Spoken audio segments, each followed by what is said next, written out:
Hey, I'm Jay Kumar, the BassBlaster, and this is your Seafoam Top 5 of the Week in Bass Fishing. Number 1. Well, another MLF Bass Pro Tour tournament and another Jacob Wheeler win. Oh, there's a big surprise. Exactly. If it ain't Dustin Connell this year, it's Jacob Wheeler. Both guys have won 2 tournaments apiece this year already. That's insane. This time Jacob got her done at Dale Hollow, Tennessee, the first time Major League Fishing's Bass Pro Tour had been there, but not Jacob. He lives in Tennessee and fishes Dale Hollow all the time, which for sure helped him in this one. Like just about every major tournament this year so far, this was a pre-spawn event, which means a lot of fish schooling around bait. And you know what that means. Forward-facing sonar and the Damiki rig, also known as the mope rig, the jig head minnow, even the chicken nugget. Jacob once again fished the same nuggets that him and DC have been fishing this year. The Rapala CrushCity Mooch minnow, which isn't out yet, and the Rapala CrushCity freeloader. Jacob said he was throwing the fish anywhere from a couple feet below the surface to 20 to 30 feet down. So he had multiple jig head weights rigged up from 1/8 to 1/2. For the nearer surface bites, he also took one or both tabs off the back of that Mooch minnow to give the bait a little more action on those lighter heads. Now, even though he's been crushing it with those chicken nuggets, he said he's looking forward to doing some bank fishing as the Bass Pro Tour schedule unfolds. Let's see what happens, man. Number 2. Now, it seems like a lot of tournaments have been won with forward-facing sonar and that Damiki rig, but how many has it been really at the top level of bass fishing? That's kind of a big question. Now, I've talked to all the winners of these tournaments and got the details of how they fished, which you can see at bassblaster.rocks. So I have all that info. I wanted to see if what I thought I remembered was true, so here you go. Let's start with the MLF Bass Pro Tour in 2023. As you can see, some forward-facing sonar use and barely any Damiki rig wins. Here's 2024 so far. Totally different deal because these have been offshore pre-spawn tournaments. Now here's the Bassmaster Elites in 2023. Now a little more use of forward-facing sonar than the Bass Pro Tour that year, and the same amount of Damiki rig wins. Hardly any. Now here's 2024.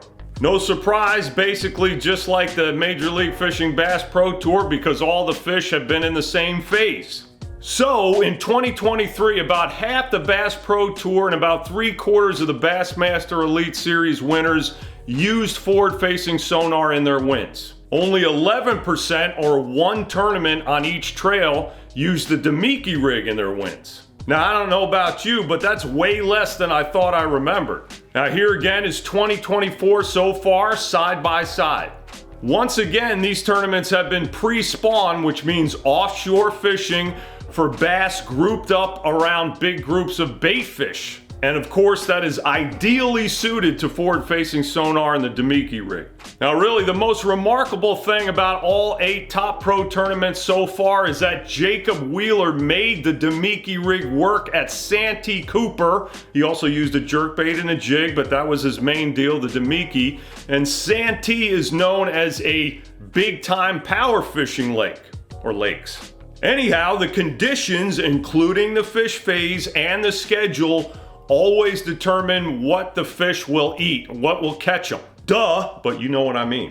So far this year, it's been a lot of offshore fishing, which favors the good scopers. What'll happen next? Better get to learning your forward-facing sonar, Ozzy. Number 3.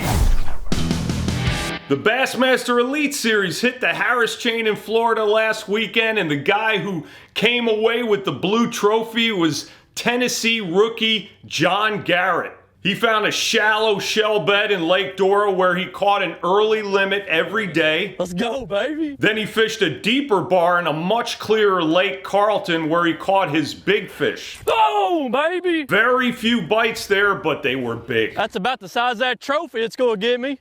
Now, he fished those same 2 spots all 4 days and used a variety of baits, but his best 3 were a Strike King 5XD crankbait, a hair jig, yep, you heard that right, a hair jig, and a Carolina rig. In other words, he basically fished the same baits he'd fish on Kentucky Lake where he grew up and he went to college. Now you might think that's kind of weird because the Harris chain isn't exactly a riverine reservoir with a bunch of ledge fishing like Kentucky Lake and the other Tennessee River impoundments. But John said all those years fishing the Tennessee River system schooled him on the importance of finding winning spots, because those are spot lakes, not pattern lakes. And as we all know, special spots win tournaments everywhere. Now, one cool little deal he did was either use 2 split rings or braided line to tie his treble hooks or connect his treble hooks onto his bait. Now, he did that because he lost too many fish the first 1.5 days. Is it strange that rookies have won 2 of the 3 elite tournaments so far? Let's go to number 4, man. Okay, John is a rookie, and the Elite Series tournament before this one at Sam Rayburn Reservoir in Texas was also won by a rookie, Trey McKinney. So obviously that's 2 out of 3 Elite Series events this year won by rookies. Now, how about last year? Well, on the Elite Series, Joey Cifuentes was a rookie and he won the 2nd tournament of the season on Lake Seminole, Florida, Georgia. Florida/Georgia. Then a couple months later, rookie Will Davis Jr. won the Elite on his home lake, Lay Lake, Alabama. Then Joey won again at the 2nd to last Elite of the season on Lake St. Clair, Michigan. So that was 3 out of 8 tournaments won by rookies. How about the Major League Fishing Bass Pro Tour? Now, like I said, this year every tournament so far has been won by Dustin Connell or Jacob Wheeler, so no rookie wins so far. Last year, under the 5-fish format, no rookies won a single tournament until the last tournament of the year. Rookie Matt Becker won that one and the Bass Pro Tour Angler of the Year. Now, other rookies like Dakota Ebear got close to a win, but Matt was the only rookie to win on the Bass Pro Tour last year. Going back to 2022, each tour had 1 rookie winner, Jay Shakurit on the Bassmaster Elite Series, and Ryan Salzman on the Bass Pro Tour. So for sure, rookie wins is a thing now. This has never happened before in pro fishing. I mean, we've never seen so many rookie wins before. Now, why is it happening? Well, some of it is college fishing and learning the national grind earlier. Some of it is a huge amount of instructional video and other stuff available now. Some of it is how hard it is to qualify to reach the top level now. And some of it has to be knowing that forward-facing sonar stuff. But there is one more deal. Every couple generations, a wave of fishing hammers comes onto the national scene, and guess what? They often have a different fishing style. Are we seeing a wave again now? Is it being enhanced by forward-facing sonar? Has forward-facing sonar given these new wave guys a different understanding of the bass? Of that, I have absolutely no doubt. Me too, Captain. Number 5. I'm gonna finish this one out with a little juice Jacob Wheeler dropped in the BassBlaster email about fishing for suspended fish. Let's start with the clash. Should I stay or should I go now? Jacob said, I don't think Dustin or myself spend as much time in an area as some of the other competitors. What people don't understand is these nomadic fish change so much.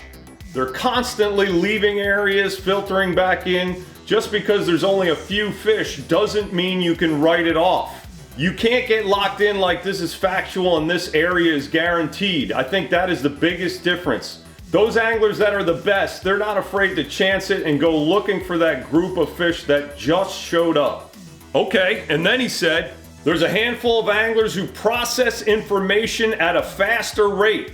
There's a lot of information being displayed on the screen or screens, multiple screens at one time, and that's a lot to handle.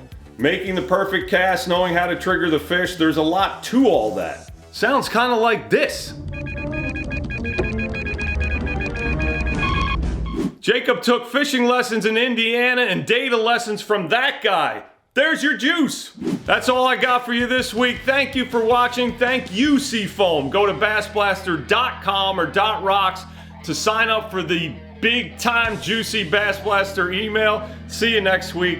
God bless you.